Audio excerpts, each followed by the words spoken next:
అరే ఏంది వీడు మొన్నటిదాకా అందరితోని మంచిగా ఆడుకునేటోడు, చదువుకునేటోడు, దోస్తులతోని ముచ్చట్లు పెట్టేటోడు, జోకులు చెప్పుకుంటా అందరిని నవ్వించేటోడు.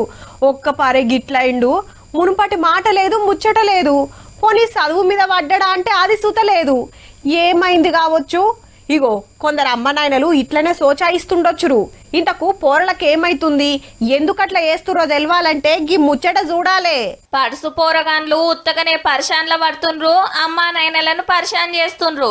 ఒత్తిడికి ఓర్చుకోలేక పిస చేస్తుర్రట. తోటోళ్ళంతా మంచిగానే చదువుతుండ్రు, నాకెందుకు వస్తలేదనో, సార్లు ఇంటోళ్ళు ర్యాంకులు రాకుంటే ఏమన్నా అంటారనో, అటు చదవలేక ఇటు మార్కులు తెచ్చుకోక రంది పడుతుంటారు. ఇక ఇప్పుడు ఏలేడంత లేనోడు సుత సోషల్ మీడియాను రఫ్ఫాడియబట్టే ఆ జేబట్టి సుత మెంటల్ ఖరాబ్ అవుతుందట.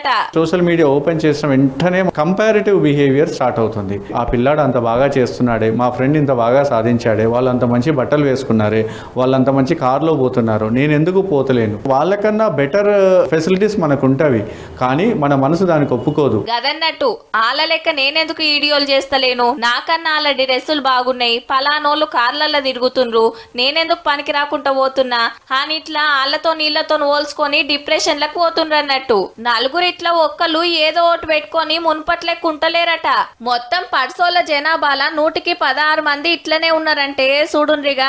అందంగా ఉండాలి, జిమ్ కోవాలి, బాడీ పెంచాలి, మస్తు ఫేమస్ కావాలనే తన్లాటల పడి దిమాగ్ ఖరాబ్ చేసుకుంటున్నారు అన్నట్టు. ఇక పెద్ద బీమార్ ఏందంటే 13-14 ఏళ్లలోనే పిల్లలు కొత్తదనం కోరుకుంటూ అందులో ఏదో ఉండింది, దాన్ని మనం మిస్ అవ్వకూడదు అని చెప్పేసి చాలా యంగర్ ఏజ్లోనే గంజాయికి, ఆల్కహాల్కి మరియు చాలా రకాలైన ఇంజెక్టబుల్ సబ్స్టెన్సెస్ కూడా తీసుకుంటున్నారు.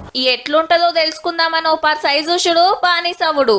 అసంటోళ్ళని ఎట్లా గుర్తుపట్టాలంటే చదువు మీద ధ్యాస ఉండది, చెప్పిన మాట వినరు, నలుగుట్ల కలవరు, తిండి చక్కగా తినరు, నిద్ర చక్కగా పోరు, ఎప్పుడేదో ఓగొట్టుకున్నోళ్ళ లెక్క రంది పడుతుంటారు, ఊకెనే బీపీ పెంచుకుంటారు, కొట్లాటలకు పోతుంటారు.